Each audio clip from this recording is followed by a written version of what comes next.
Nah, ini menarik untuk bahan muhasabah ya. Kadang-kadang kita mempertanyakan diri kita. Apakah aku normal, Pak?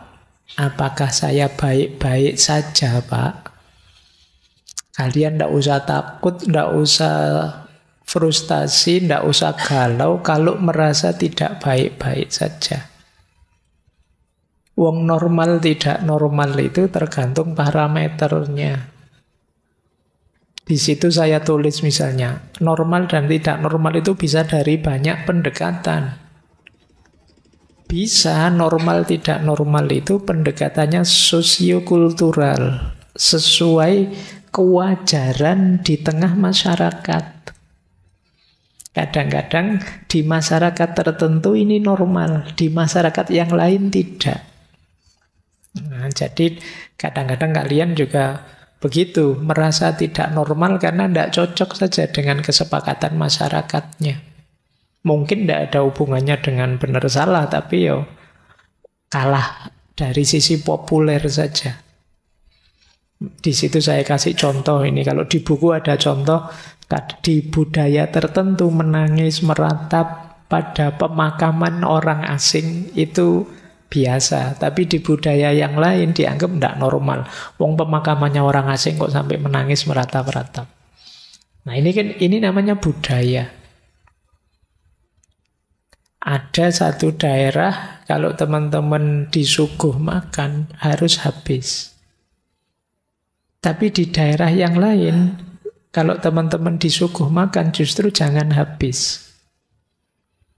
Nah itu kenormalan yang berbeda dari kultur yang berbeda. Kenapa sih logikanya kok yang di sini harus habis? Ya biar tidak mubazir.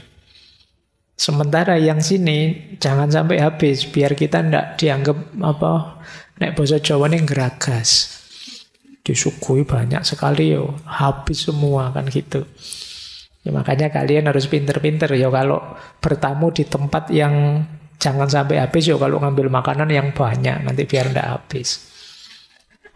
Nah, kalian harus paham budaya. Jadi normal dan tidak normal ini berdasarkan budaya.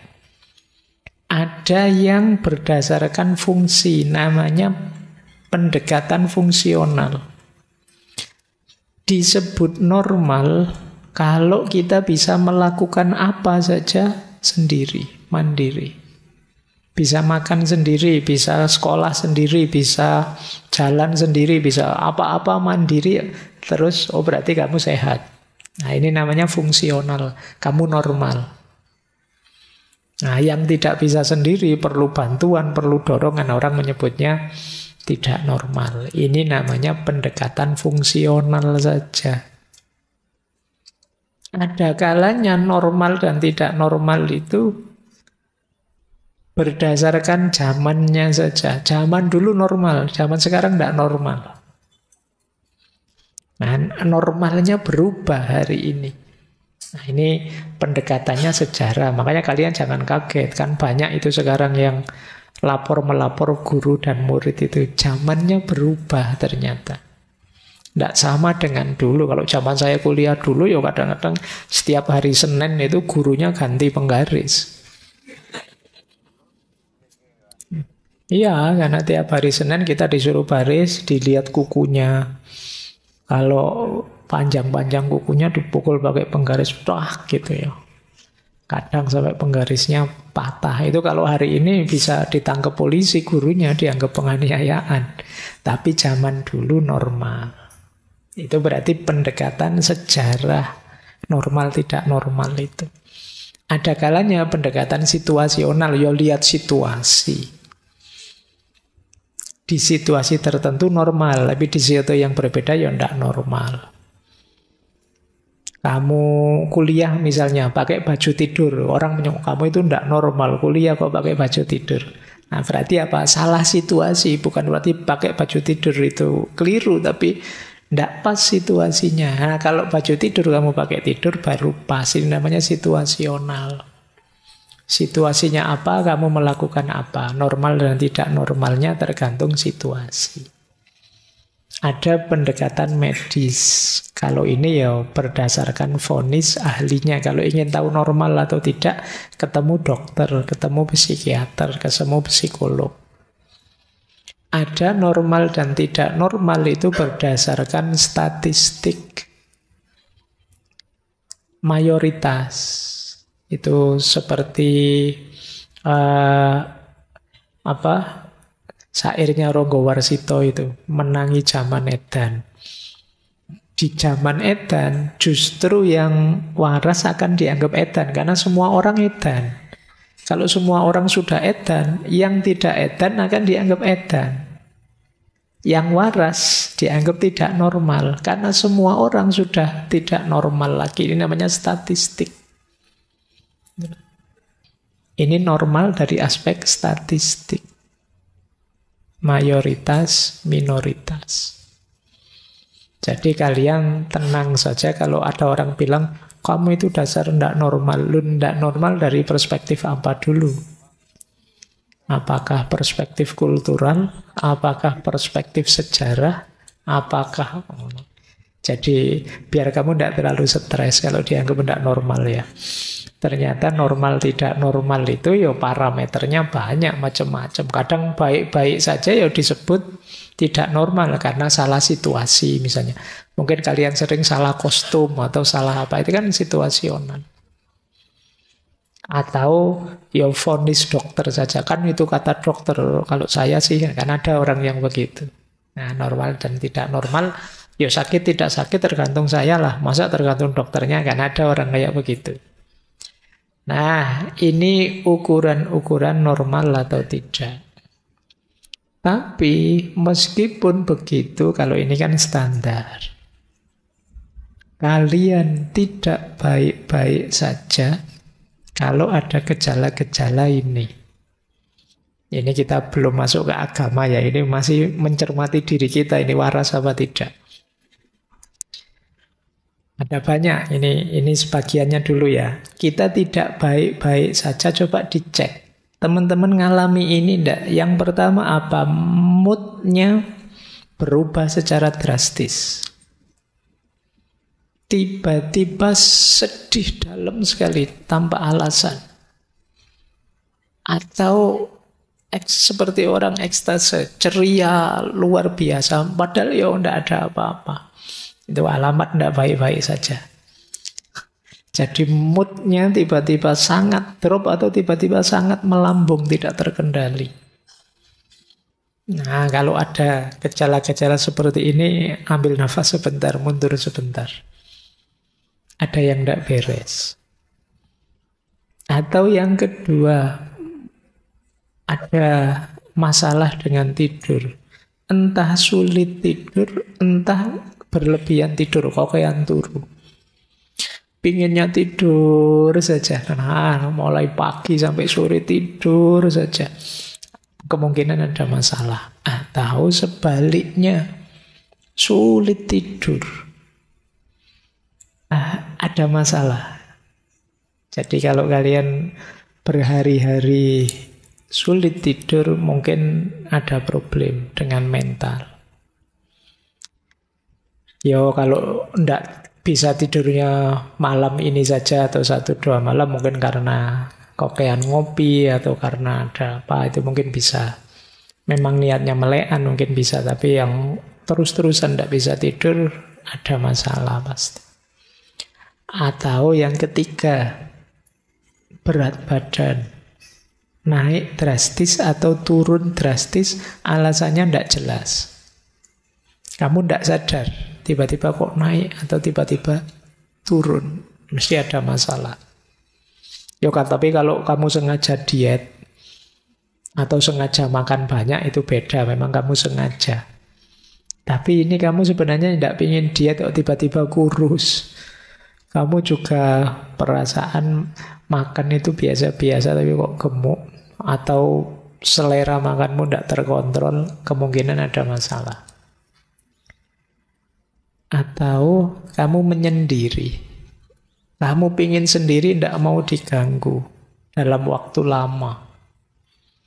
Kemungkinan kita tidak baik-baik saja. ingin mengisolasi diri terus. Ndak nyaman saya Pak dengan orang lain, saya ingin dengan duniaku sendiri, ndak mau diganggu. Kemungkinan kita tidak baik-baik saja. Atau susah berkonsentrasi. Ngambil keputusan susah, selalu bingung. Sekedar pingin makan di mana malam ini itu mikirnya suwi banget. Stres gara-gara itu. Kok kamu kurus? Saya mikir Pak, mikir apa? Mikir makan di mana. Tiap hari begitu Pak, jadi ada masalah Pak. Hal-hal biasa-biasa jadi sulit kamu putuskan. Kadang-kadang kita kemarin menyebutnya yang begini kan overthinking. Untuk hal-hal yang tidak penting. Kemungkinan kita tidak baik-baik saja. Ayo ya. Yo kalimat saya tidak baik-baik saja itu yo. Saya tidak berani bilang kamu kesehatan mentalmu agak terganggu. Tapi mungkin ada hal-hal yang perlu kamu perbaiki. Masih ada lagi. Yaitu tingkat energimu drastis berubahnya. Ada ndak yang teman-teman tiba-tiba mudah lelah? Biasanya saya itu sehat loh Pak. Sekarang jalan sebentar ke kampus rasanya lelahnya luar biasa. Nah ini berarti energi kita tiba-tiba turun drastis. Atau ada gembira berlebihan yang tidak wajar. Cuma nonton apa gitu, ketawanya tidak selesai-selesai. Jadi kemungkinan kita butuh pelampiasan. Jadi kita butuh pelarian. Nah ini jangan-jangan kita memang tidak baik-baik saja. Apalagi yang ini, ada persepsi atau pola pikir yang terganggu. Mungkin ada yang mengalami delusi atau halusinasi. Melihat yang sebenarnya tidak ada. Atau membayangkan yang buruk-buruk sampai kamu sedih sendiri. Nah ini berarti kita tidak baik-baik saja. Ada lagi perubahan dalam perilaku. Jadi tiba-tiba sensi, ngamukan, tersinggungan. Kemungkinan ya memang tidak baik-baik saja. Atau merasa diri tidak bernilai. Mungkin kemarin pernah saya ceritakan ya, tiba-tiba ada mahasiswa yang curhat ke saya bahwa Pak, kenapa sih saya itu ada di dunia ini? Gunanya apa Allah itu menciptakan saya? Wong saya merasa tidak ada gunanya apa-apa. Saya itu beban bagi semuanya yang lain. Kalau ada yang pikirannya begini ya memang sedang tidak baik-baik saja. Ayo kita bereskan pelan-pelan. Jangan kesusu ngambil keputusan yang buruk-buruk. Jadi ini rasa tidak bernilai. Apa sih gunanya aku, siapalah aku, dan lain sebagainya. Atau kalau yang terakhir ini mungkin agak unik. Ini namanya psikosomatis. Psikosomatis itu sebenarnya gangguan jiwa, tapi merembetnya ke sakit fisik. Mudah sakit kepala, mudah nyeri, asam lambungnya naik, vertigonya kumat, dan lain sebagainya. Ini biasanya namanya psikosomatis. Kalau mau ujian, asam lambungnya naik. Itu psikosomatis namanya. Jadi sebenarnya itu pikiran, tapi yang mengimbas ke fisik. Jadi ini kebalikannya mensana in corpore sano. Dalam tubuh yang sehat terhadap jiwa yang sehat. Kalau ini dalam jiwa yang sehat ada tubuh yang sehat. Karena diawali dari pikiran, dari jiwa, mengimbas ke sakit fisik. Kalau dalam sejarah Islam kan ada cerita Imam Ghazali menyembuhkan Saya lupa, kalau bukan Al-Ma'mun, ya Al-Amin, waktu muda. Yang dia ini sedang anaknya raja, tapi jatuh cinta, tapi tidak berani ngomong. Karena ya dia anaknya raja yang dicintai mungkin orang biasa. Sampai kemudian jatuh sakit. Nah, kan jatuh cinta, tidak berani ngomong, bisa jadi sakit. Ini namanya psikosomatis. Yang itu tidak ada tabib yang bisa menyembuhkan. Akhirnya sama Imam Ghazali, ketika beliau diminta nasihatnya gimana agar pangeran ini sembuh, sama Imam Ghazali, Imam Syafi'i. Sama Imam Syafi'i, dibisikilah nama-nama jalan seluruh kota. Nah, pas nama jalan di mana perempuan yang dia jatuh cinta ini tinggal, pangerannya melek. Wah, seneng Imam Syafi'i. Mesti hubungannya dengan jalan ini. Terus coba cari nama perempuan-perempuan semua yang tinggal di jalan itu. Nah, dibisikkanlah ke telinganya pangeran itu, dan begitu pas nama perempuan yang dia cintai, kaget dia. Tiba-tiba bangun. Nah, ternyata kuncinya di situ. Jalan keluarnya gampang, dikawinkan. Baik, saya lanjutkan. Kalau ada ciri-ciri tadi, berarti tidak baik-baik saja kalian. Ayo ya, mulai kita sembuhkan diri kita pelan-pelan. Jadi makanya teman-teman saja ya yang punya circle, punya teman, punya jaringan, punya kelompok, punya kolega, yuk saling peduli.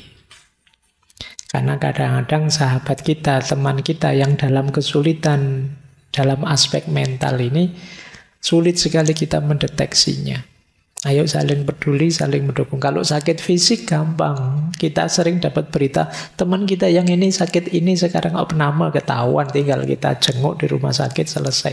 Tapi yang sedang kecewa, sedang patah hati, kan tidak ada woro-woronya di grup WA. Kan tidak ada yang terus, ayo kita jenguk teman kita itu, dia sedang patah hati, dia sedang kecewa, dia kan tidak begitu. Nah, itu sulitnya sakit mental. Padahal kadang-kadang sakit mental itu efeknya bisa fatal. Kayak saya bilang tadi, sampai ada yang mengakhiri hidupnya. Maka penting bareng-bareng, ayo kita saling peduli. Apalagi kalian kan kemarin cerita-ceritanya yang mengakhiri hidup banyak yang muda-muda. Berarti kalian juga ayo waspada dengan circle sekelilingmu, dengan teman-temanmu, sahabatmu. Baik, saya lanjutkan. Nah, sebelum masuk ke agama ya, coba kita cek. Kalau menurut para filosof, mental sehat itu harus yang bagaimana? Kalau kata Aristoteles, dulu kena kita bahas etiknya ya, mental sehat itu adalah yang seimbang, jangan ekstrim. Hidup yang pas saja. Bukan pas-pasan loh ya. Kalau pas-pasan konotasinya agak kekurangan. Pas itu ya sesuai kebutuhan saja, jangan berlebihan. Itu kunci mental sehat. Kalau senang ya senang biasa saja. Seandainya tidak suka ya tidak suka biasa saja. Hidup dalam keseimbangan. Kan Aristoteles ini kan dengan etika Nikomacheannya dikenal dengan konsep golden rule-nya. Jadi aturan jalan tengah. Yang baik itu yang tengah-tengah.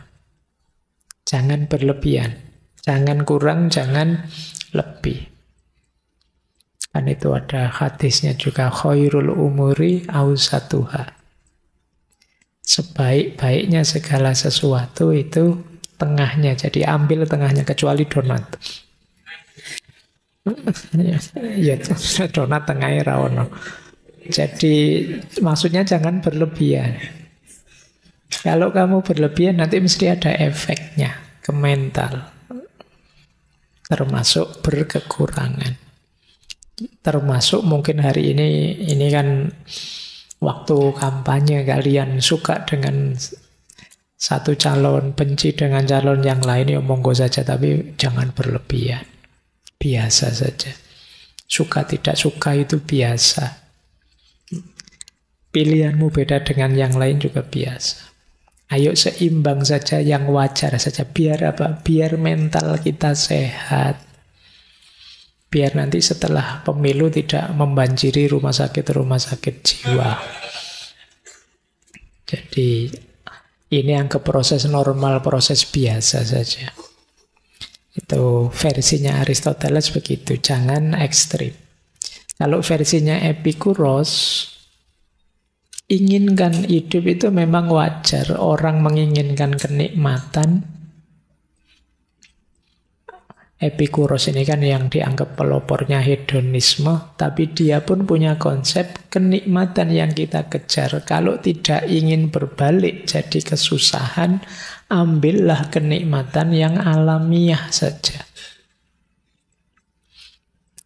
Jadi yang alamiah itu ya sebenarnya nanti sama kayak Aristoteles, yang sesuai takaran, yang murni, bukan yang tidak penting. Jadi misalnya kita ingin makan, ya kita makan saja sewajarnya. Contohnya alamiah kalau di Epikuros misalnya begini. Kita makan nasi satu piring dengan lauk yang kita sukai dan kita nikmati, itu alamiah. Tapi kalau kita pingin makannya di restoran mewah yang mahal, ini tidak alamiah. Kita ingin berbagi kebaikan pada orang lain, itu alamiah, karena berbagi kebaikan itu menyenangkan. Tapi kalau kita ingin terkenal, viral gara-gara itu, sudah tidak alamiah lagi. Biasanya ada efek menyusahkannya. Maka inginkan yang alamiah-alamiah saja demi kesehatan mental kita. Itu Epikuros. Kalau Stoikisme, dia pinginnya kita bisa mengendalikan pikiran dan emosi. Ini sudah balik-balik dijelaskan. Kita harus bisa membedakan ini dalam kontrolku, itu tidak. Yang di luar kontrolku ya sudah, aku terima. Tapi yang dalam kontrolku bisa aku ubah, ya aku akan semaksimal mungkin berusaha mengubahnya. Kalau Freud, dia bilang yo keseimbangan batin dan mengendalikan bawah sadar. Gimana caranya kita tetap hidup di level sadar, tidak sepenuhnya dikendalikan oleh bawah sadar kita. Kalau Viktor Frankl kemarin dulu pernah kita bahas, eksistensialis ya. Sehat mental itu hidup yang sadar tujuan dan makna.